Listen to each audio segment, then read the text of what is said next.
WCW and ECW both died within a couple of months of each other in early 2001, and consequently, WWE became the only major league, a thriving indie scene developed in the USA. And not just there. No, this would expand to places like Europe, too. That's good, Jaden. After all, Vince McMahon couldn't employ everyone, and there were certain performers who were never going to fit his bill. So that meant a lot of great talents would ply their crafts on the best indie wrestlers ever. Independents instead. Who were the best of these talents? Well, that's exactly what we are going to be looking at right now, starting with arguably the best. Good, how you doing, bro? Bryan Danielson, the best independent wrestler ever. Okay, interesting. I'm good, bro. I'm chilling right now. Of them all, Bryan Danielson. Yes, after first gaining notoriety on the scene after shining during that famous APW King of the Indies tournament in 2001, the show which served as the precursor for Ring of Honor, Bryan Danielson was able to have a hell of a career on the Indies. Nah, I love when he does his move. Served as the precursor for Ring of Honor, Bryan Danielson was able to have a hell of a career on the indie scene for the next few years.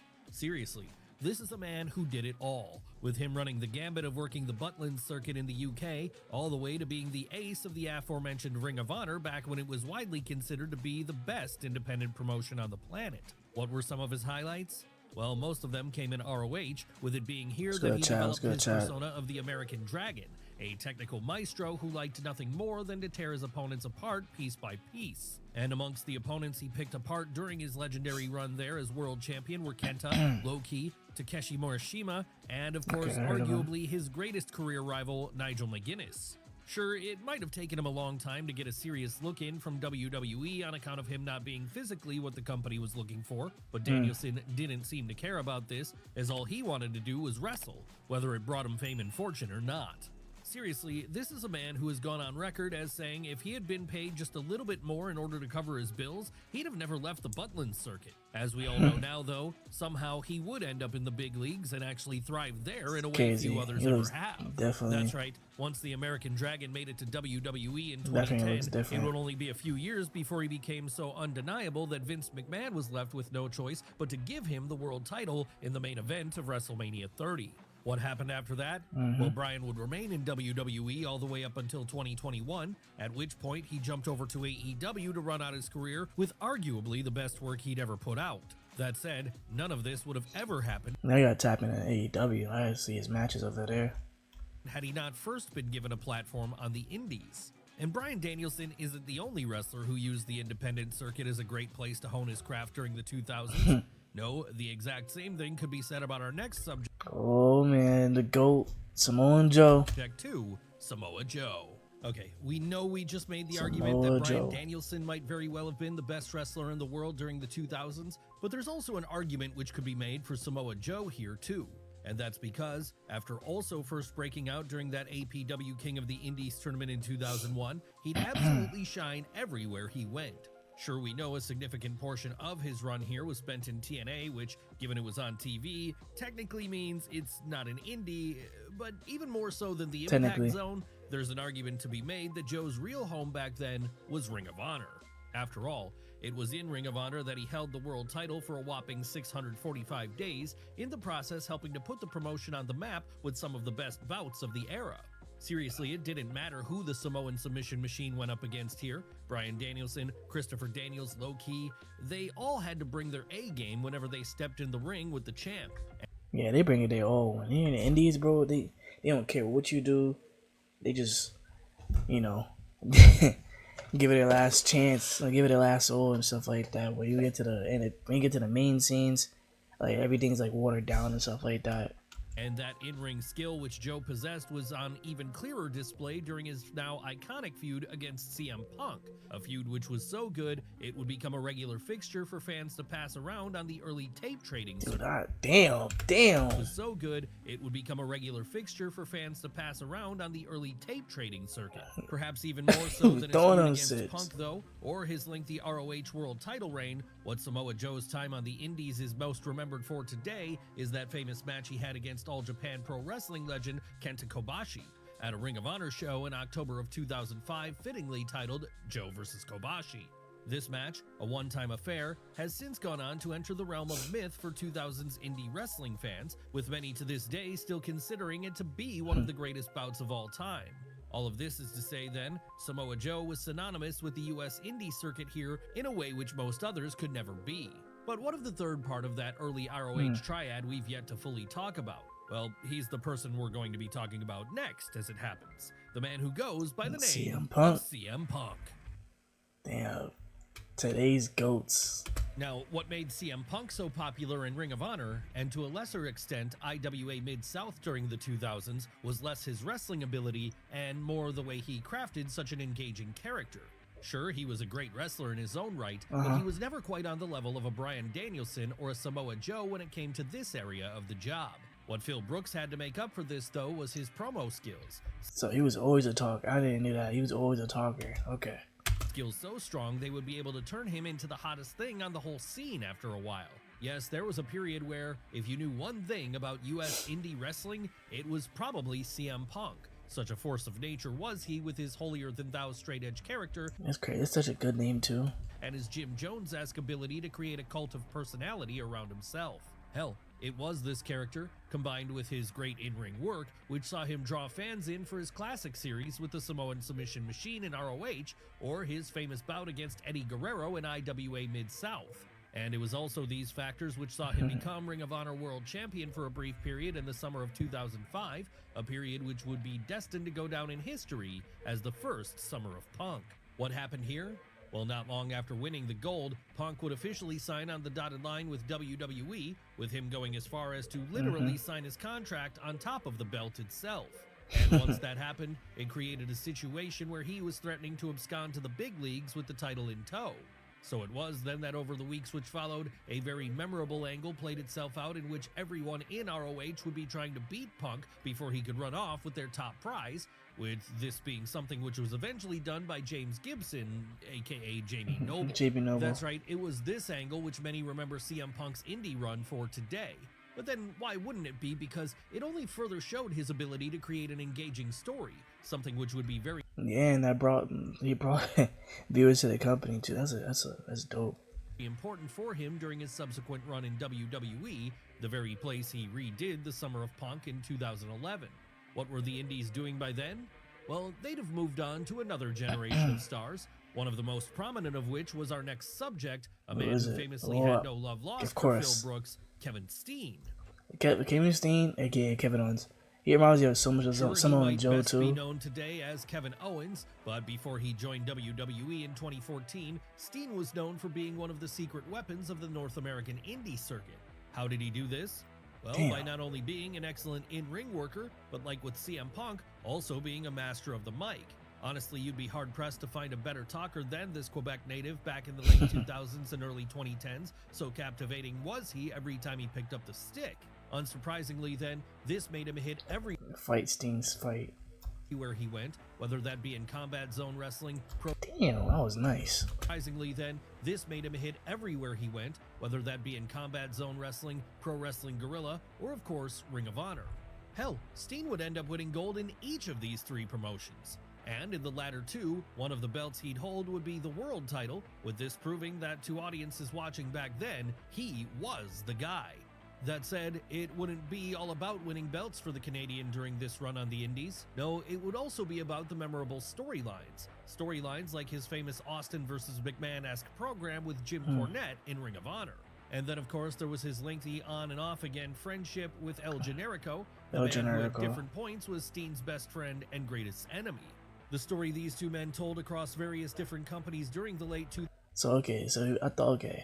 So in the Indies, he was beefing with El Generico, aka Sami Zayn, of course, we all know that.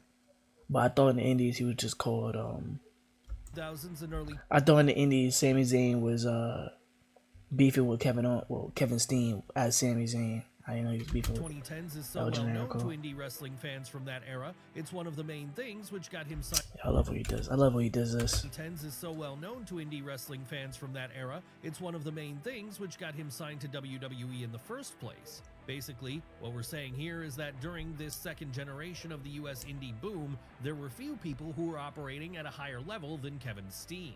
But what of that great frenemy of his we just mentioned? Well, he's our next subject, as he was also a key figure on the scene here in his own right. So with that said, let's El Generico, aka Sami Zayn. move on to El Generico next. Now, if you're a modern-day WWE fan, then you'll no doubt be aware of who Sami Zayn is, beloved babyface and the man arguably most responsible for the promotion's increased wave of popularity during the early to mid-2020s. What you might not know, though, if you've only started watching recently, is that Zayn had a famous mentor who taught him everything he knew about the ways of the ring, a mentor who went by the name of El Generico. Yes, we've all heard the rumors that Sami and Generico are actually one and the same, but you and we all know that these rumors are completely baseless and unfounded. No, the truth is the masked Canadian luchador was a different person entirely. That said, it is true that like with Sami Zayn, he also shared a close friendship with Kevin Steen, with it being this which led to both of these men partnering up a lot in places like PWG and ROH back in the day. And so successful would they be when they did this, they'd become tag team champions in each promotion. Of course, as we mentioned in our entry on Steen, they'd also feud just as much as they partnered up, with this creating a very volatile dynamic between the two, which always got fans engaged whenever they were in the ring together. What else made El Generico's time on the indies stand out so much back in the late 2000s and early 2010s? Well, aside from his work in Ring of Honor and Pro Wrestling Guerrilla, there was also his output in more comedic companies like Chikara and DDT. That's right, while he could always be counted on to go in the ring to a very high level, the real secret weapon of this mystery figure was his ability to entertain audiences by bringing the laughs. Sadly though, after disappearing in 2013, nothing has been heard of Generico again. No, today his legacy is being carried on by the man he trained before he mysteriously vanished, Sami Zayn. But let's move away from missing figures for now and over to very visible ones instead. That was a good way to put it on it. A duo this time. So visible are these two, they've actually leveraged their star power on the indies to create a second major league in recent years. That's right, it's time for us to talk. Oh man, Young Bucks. I'm not familiar with the Young Bucks at all. I just know they're associated with AEW, of course. Bucks. Now, while you could argue about who the best in-ring wrestlers from the US indie scene of the 2000s and 2010s are, there's less of an argument to be made about who the most important figures from this period are. After all, in Matt and Nick Jackson, you have a pair of brothers who forever changed the industry in a major way. How did they manage to do so? Well, by first building up a very big name for themselves as arguably the best tag team on the planet throughout the latter decade, with their work in places such as Pro Wrestling Guerrilla, Ring of Honor, Yeah, I'm not familiar with them at all. No, I am. Well, finally. and Dragon's Gate. That's good, Dina. So successful would they be in these places, in fact, pretty soon they'd have developed a major cult following. A cult following which only got stronger once they arrived in New Japan Pro Wrestling, and there became a key part of the Bullet Club. The Bullet Club. You Okay, see, that's more what I than know. just being great wrestlers, what the Bucks have always been are very savvy businessmen, and this savviness allowed them That's good, chat. We watching the best indies wrestlers ever. to create a brand which would make them more money on the indies than they ever would have in WWE. Seriously, by the time the mid to late 2010s had arrived, the Elite, the trio made up of Matt, Nick, and their close friend Kenny Omega, would be one of the most talked about things in all of wrestling. Hell, so talked about would they be, they would eventually be a major part of the reason Appreciate your likes, y'all. Keep liking, reposting, share, whatever. All In happened in September of 2018, the biggest indie wrestling show of all time. And we all know what came out of All In, All Elite Wrestling, the first real competitor to WWE in almost 2 decades. Without the Bucks, AEW quite simply doesn't So how happen. long are you So gonna for that disappear reason again? alone, they have to be considered one of the most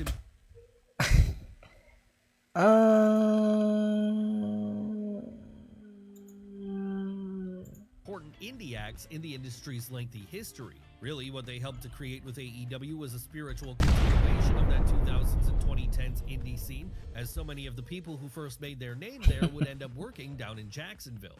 But they weren't the only tag team of this era who made a major name for themselves on the indies. Okay, so there was like a major tag team in the indies. Okay. No, Bullet Club. I already knew like a little bit about I know about the Bullet Club. I already knew how they was in the Bullet Club, but I wasn't familiar like how they got started fame, you know what I'm saying? Other who made almost as big of an impact, a team who went by the name of the Briscoe. The Briscoe brothers. He looks familiar. One of them looked familiar. Oh, Jay Briscoe? Like that's what if I never. I heard about Jay Briscoe. I never knew of him. I never watched his matches in my life. So glad is right here. Brothers. Reach Put me for the on. sky, boy. Put me Whenever on. you heard those words over the sound system at a Ring They of look Honor familiar show as back hell. in the 2000s or 2010s, you knew business was about to pick up because it meant the duo of brothers Jay and Mark Briscoe were about to enter So the Jay fray. and Mark. And Okay, if you were a Briscoe. long-term fan of ROH, these were two people you'd have been very familiar with. Why was that? Well, because they were literally there from day one, with them being so young at that first show that Jay wasn't even allowed to get in the ring and actually wrestle. Obviously, though, as time went on, that changed, and both Briscoe brothers became a key part of the promotion. So much so that over the course of the next 2 decades, They look cool though. I ain't gonna lie. they'd win The aura, you know. their tag team titles a total of 13 times. And it wasn't just Ring of Honor that Jay and Mark were plying their craft in here either. No, they'd also be going around the circuit and becoming highlights of places like Combat Zone Wrestling and Pro Wrestling Guerrilla. Hell, at one point, they'd even venture out to Japan to work for New Japan Pro Wrestling, with them there becoming IWGP Tag Team Champions as well. All of this is to say then that, with the possible exception of the Young Bucks, there was no more dominating duo throughout the 2000s and 2010s than the Briscoes. And they weren't limited to tag team action either. Why do we say that? Well, because there were points where they'd go solo too, and in the process would find a lot of success. Enough to where Jay would become a multiple-time ROH World Champion. Okay. Sadly, though, when Yeah. So I heard about Jay. I never heard about Mark. You know, so that explains it. AEW started in 2019, these Delaware natives would not be able to make the jump there on account of their signings being vetoed by a Warner Brothers executive once past homophobic tweets of Jay's came to light. Ah, damn. Fumbled, bro. So because of that, then, they'd remain a pillar of the Ring of Honor roster into the 2020s, all the way up until Tony Khan bought it in early 2022. And when Jay Briscoe tragically passed away not long Oh, he passed away? Oh, that's why I probably heard of him.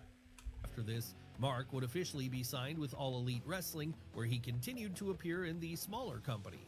Seriously, despite being able to show up on Dynamite and Collision, Yeah, that must have sucked too. He lost his brother too, bro. there was a He was doing wrestling with him, bro.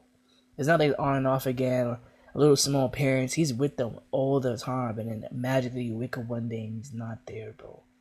That's crazy. period there where Mark Briscoe seemed to have such loyalty to ROH, he'd primarily wrestled there, with this allowing him to also win that brand's world title, just as his brother had done years prior. Unfortunately, That's fire. though, not everyone who was a standout of Ring of Honor would make their way over to AEW. No, there were some for whom this was never an option, and if you need an example of this being the case, you need look no further than our next subject, Low Ki. Low-key. Why he looks familiar?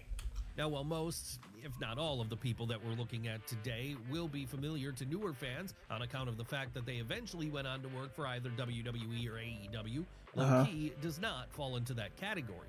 Okay, Despite okay, I getting a probably brief didn't- okay, run I in probably WWE bugging. during the early 2010s, where he worked under the name of Kaval, Okay, that's probably okay. Then that's probably why. And look, he looks that bald, same facial structure looks familiar.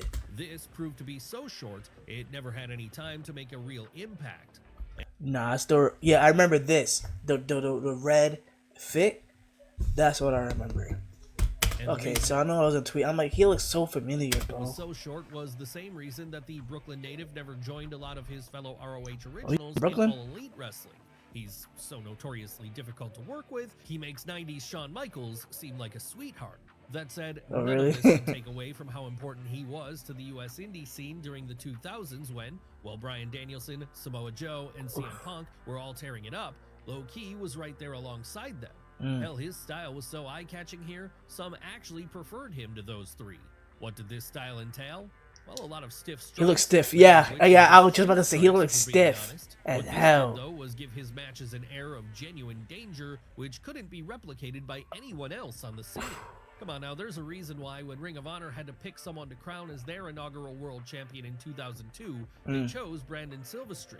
And there's a reason why he continued to be a key part of that promotion for years to come, just as he would also be an important part of places like TNA and Pro Wrestling Guerrilla for a while. Basically, even if he was a loose cannon in the most volatile sense of the word, even if he would eventually alienate pretty much everyone around him, he was just so good and so unique that promoters still wanted to use him. So like on the outside, he's like the Miz, like probably like how they were talking about how the Miz was or how early Shawn Michael was. Like in ring skill, he's like so talented to the fact that people ignore it.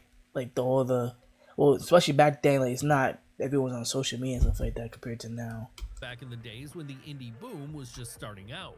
Could he have been more? He looks stiff, but he looks like he's putting out work though. Like absolutely. That looks stiff.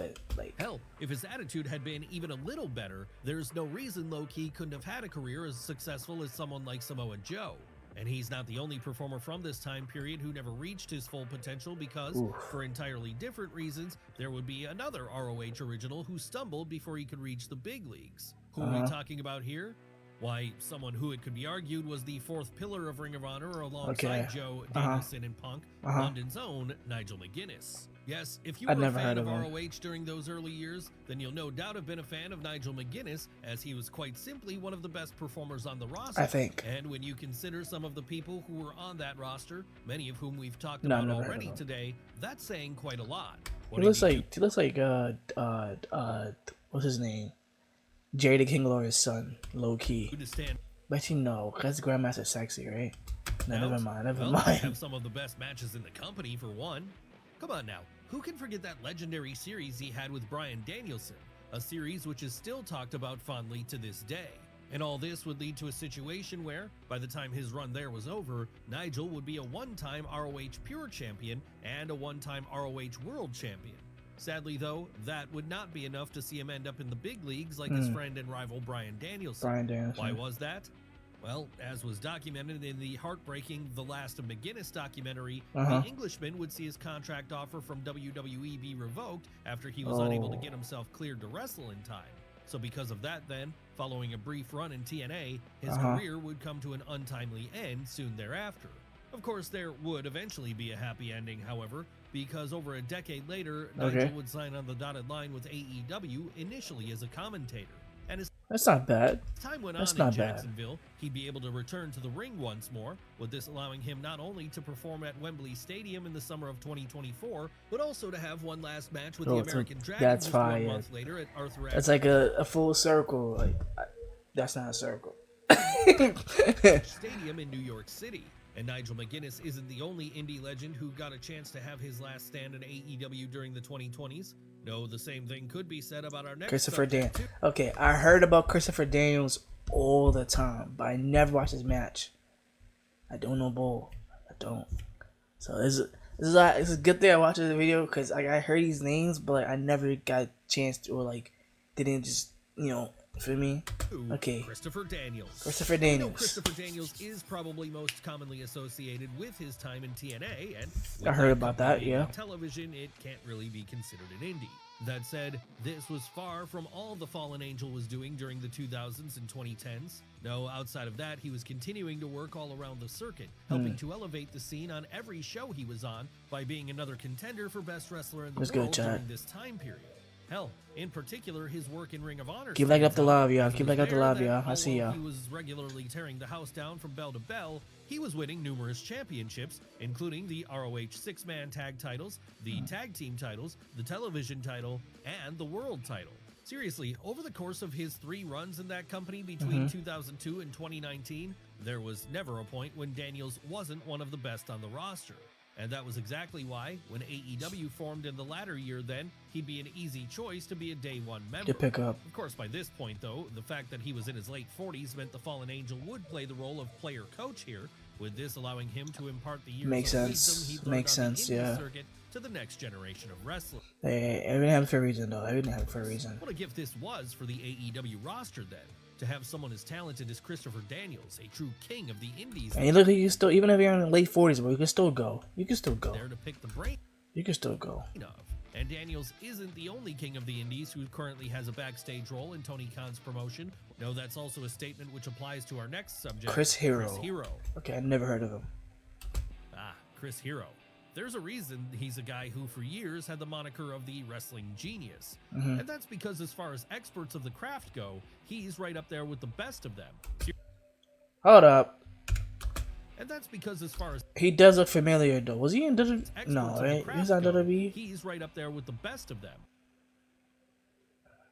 Does this guy have of the industry such a savant-like understanding? Does he? Maybe have I'm bugging. I don't know. It was probably always a given that he was going to be a huge. I thought he was success in. on I the thought he was the indie guy scene when he from started working NXT. there in the early 2000s. Where would he set up shop at this point? Well, like with many of the independents, Hero would not stick to one place.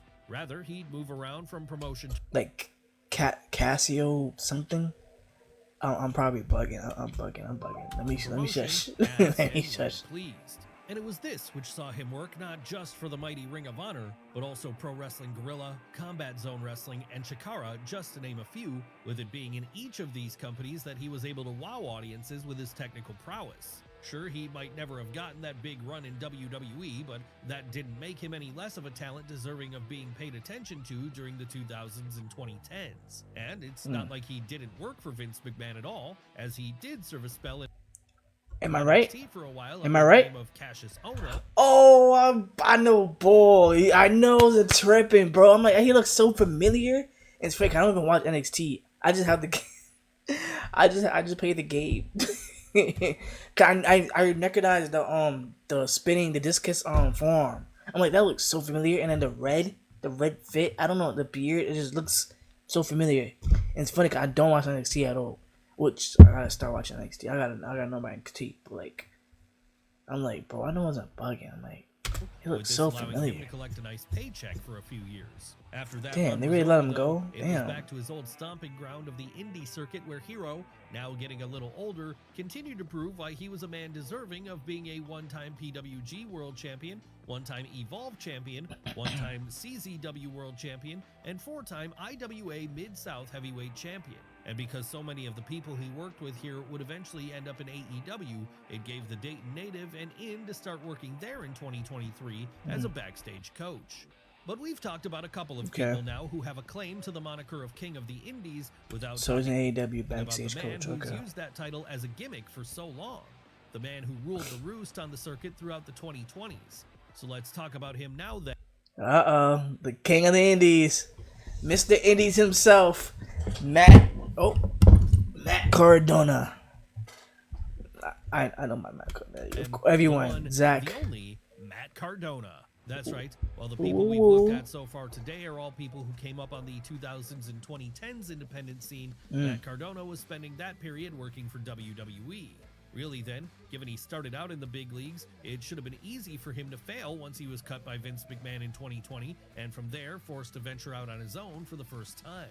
But in the end, the former Long Island Ice Z was able to use this to his advantage, because when he subsequently arrived in places like Game Changer Wrestling, Major League Wrestling, and Billy Corgan's National Wrestling Alliance, he'd be playing the character of a WWE performer dropped right into enemy territory. What a great move this was then, because in playing the role of a guy working the WWE style here who wanted to fix the independents, he was able to get over as a massive heel, at least at first. And we say at first because eventually the King of the Indies would start to get over with that audience on account of his commitment to the bit and his desire to truly elevate the scene. Would this lead to any title success for him? He's back. Why, yes. In fact, there was a point where Cardona was winning belts almost everywhere he went. Damn. Some of the prizes he snagged here being the DDT Universal Championship, the House of Glory Heavyweight Championship, the Juggalo Championship Wrestling Heavyweight Championship, the GCW Heavyweight Championship, and even the NWA World's Championship. See, I didn't know that. All this is to say then, if there was one... I just know he was cooking it. I just know he was cooking the independence. I didn't know he was doing all this. Like, I was aware, but not aware. You feel me? One man who was defining the U.S. But that's fire. Like turning a bad situation to good. That's always fire, bro. Cause it was Matt Cardona. Yes, he was. They was bugging for releasing him, bro. But hey, he's back now. My son's back now. And others were to prior ones. As things stand right now, however, it looks like the New Yorker's run in the minors has come to an end, as he's recently re-signed to WWE. Yep. Thankfully, though, one thing we've learned over time is that there will always be a host of new up-and-coming talent ready to take his place, and we're talking about names like Adam Priest, LeBron Cazone, Ali Catch, and many others here. And who knows? Maybe one day, if they're lucky, some of those people will also be able to stand up alongside those we've looked at today as the best independent wrestlers ever. W Video Andy. During the 2020 That was the best Indies wrestler ever. That was a good vid. I ain't gonna lie. That was a good vid.